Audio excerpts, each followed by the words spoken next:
Ya, ini adalah pertanyaan umum yang sering ditanyakan. Metaverse itu adalah sebuah bisnis berskala global yang mana pengembangan proyek Lado Oktanikop yang mengembangkan ekosistem blockchain. Nah, di sini ada produknya. Produknya adalah matrix system yang kita beli dalam bentuk label.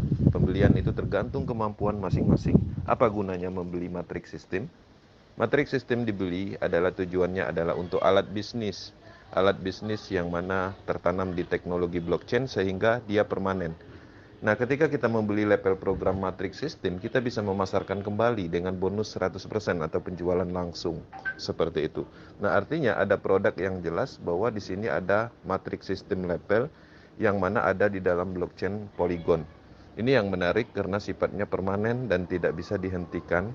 Program yang kita beli akan selamanya ada, sehingga kita bisa melakukan pemasaran bisnis matrix system ini selamanya. Ya, setelah kita menjelaskan apa itu metaverse, metaverse adalah pemasaran matrix system, pertanyaan akan muncul, apa gunanya membeli matrix level yang ada di metaverse? Pasti ada gunanya. Itu adalah alat untuk bisnis yang bisa dipasarkan kembali. Setiap orang membeli level matrix pastinya mendapatkan level-level kosong untuk dipasarkan kembali kepada orang lain, sehingga ketika orang membeli kita dapat bonus 100%. Nah, selain dari itu juga, selain dari alat bisnis dan alat untuk mendapatkan cryptocurrency DAI, apalagi gunanya? Gunanya adalah untuk mendapatkan distribusi SFC, ya, SFC token, untuk mendapatkan potensi distribusi dari NFT. Kemudian itu yang sudah terungkap. Kedepannya, alat atau matrix sistem yang kita beli itu berfungsi untuk mendapatkan proyek-proyek ekosistem blockchain secara keseluruhan, seperti mengikuti staking program, kemudian NFT platform, metaverse, game blockchain, marketplace blockchain, dan lain-lain. Jadi pada prinsipnya, matrix sistem yang kita beli itu adalah sebuah alat yang memang bernilai secara fungsionalnya sangat banyak. Jadi untuk mendapatkan banyak produk blockchain, teman-teman harus membeli matrix system seperti itu. Ya, jadi kita memahami kekhawatiran semua orang anti scam itu adalah kalimat yang luar biasa yang tidak pernah kita temukan di dalam bisnis pemasaran apapun. Nah, pertanyaannya, kenapa berani Metaverse menyatakan bahwa Metaverse adalah anti scam? Kita harus paham, scam itu adalah bahasa Inggris dan terjemahannya adalah penipuan. Penipuan terjadi selama ini karena faktor apa? Karena faktor dananya terkumpul di rekening tertentu, sentral dana. Apa salah satunya? Misalnya adalah tidak ada pembayaran di dalam bisnis tersebut, dananya dilarikan ownernya, atau mungkin disalahgunakan. Itu pada umumnya terjadi. Kemudian apalagi? Sentral data atau kontrol sistem terpusat. Contohnya apa? Dihack, diambil alih pemerintah, kemudian maintenance cukup lama, dan macam-macam. Dan memang terkadang itu ketika sentral data atau data server terpusat memang sengaja developmentnya mematikan programnya, menipu, tujuannya menipu. Ketika dana semuanya sudah terkumpul banyak, mereka sudah mencapai target. Nah, dengan alasan-alasan seperti itu kita tidak menemukan di metaverse. Metaverse adalah bisnis terdesentralisasi menggunakan jaringan Polygon blockchain. Dia adalah bagian pengembangan dari smart contract. Kita sama-sama tahu smart contract adalah sebuah algoritma yang di dalamnya atau dijalankan di dalam blockchain teknologi. Selama ini smart contract cukup unggul dalam pengembangan bisnis terdesentralisasi karena tidak berpotensi disalahgunakan atau terikat dengan program algoritma yang sudah dikembangkan.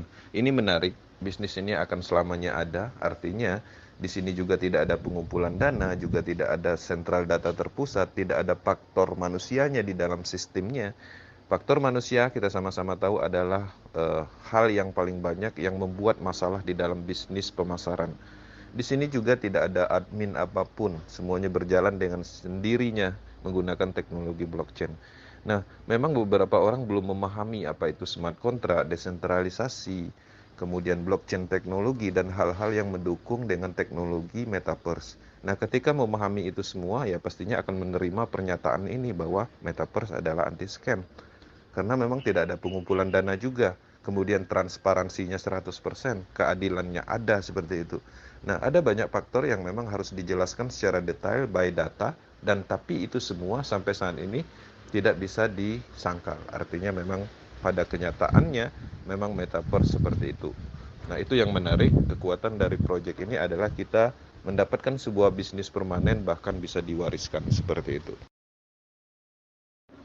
Ya, jadi pada prinsipnya di Metaverse ini sebenarnya kita membeli alat, jadi risikonya nggak ada, bisa dibilang seperti itu. Masih berisiko kalau kita membeli alat-alat pada umumnya, misalnya beli senapan angin untuk menangkap burung seperti itu masih ada risikonya karena kekhawatiran rusaknya karatnya seperti itu. Tapi kalau ini, kita membeli alat, matrix system yang tertanam di teknologi blockchain yang tidak ada potensi expirednya, rusaknya seperti itu.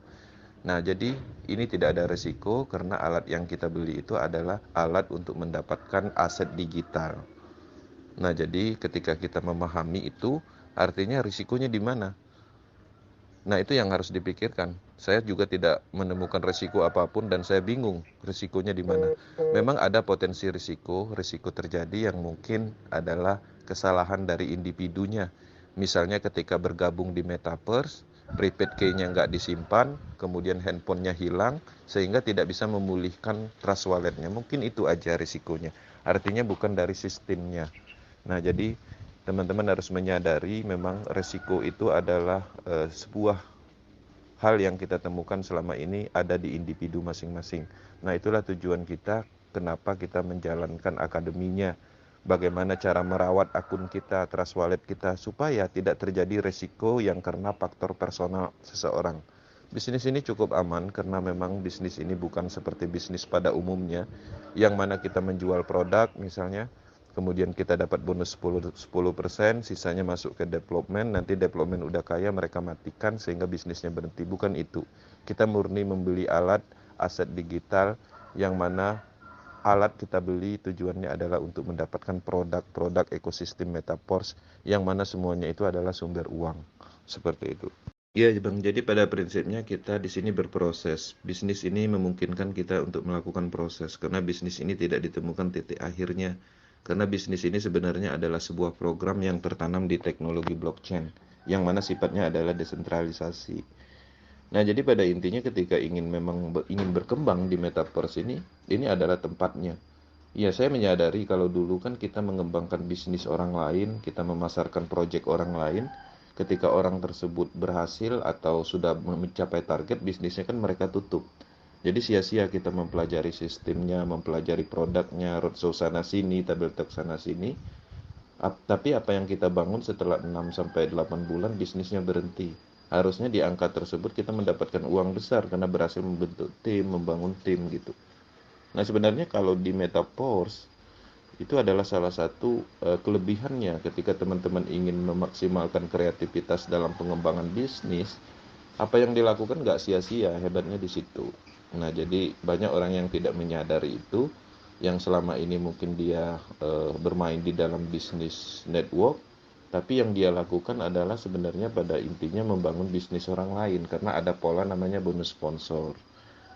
Nah, sisanya dananya kemana? Dananya dikirim ke sentral tertentu. Artinya sentral tertentu mengumpulkan dana, mendapatkan keuntungan dari hasil kerja kita. Nah, di sini ini adalah bisnis individu, ya, bisnis owner. Artinya sebenarnya Lado Oktanikop itu hanya membuat sebuah program alat berserta produknya yang mana semua orang berhak untuk mengembangkan bisnis tersebut untuk bisnis mereka sendiri. Polanya hanya itu. Nah, jadi nggak ada masalah. Yang penting ada keyakinan di dalam bisnis ini. Berproses aja. Berproses aja dalam hal melakukan. Nggak usah semaksimal apa yang kita bisa lakukan dulu. Karena proses itu akan berjalan seiring dengan waktunya. Seperti itu. Satu hal yang perlu diketahui ketika abang ingin berbisnis, ini sebenarnya tempatnya. Tapi kalau untuk investasi, ya mungkin bisa di sini, tapi di sisi lain tidak secepat ketika kita melakukan bisnis. Kalau kita selama ini pernah bermain bisnis jaringan, familiar dengan bisnis, sayang ini nggak dikembangkan karena kita membangun bisnis kita sendiri.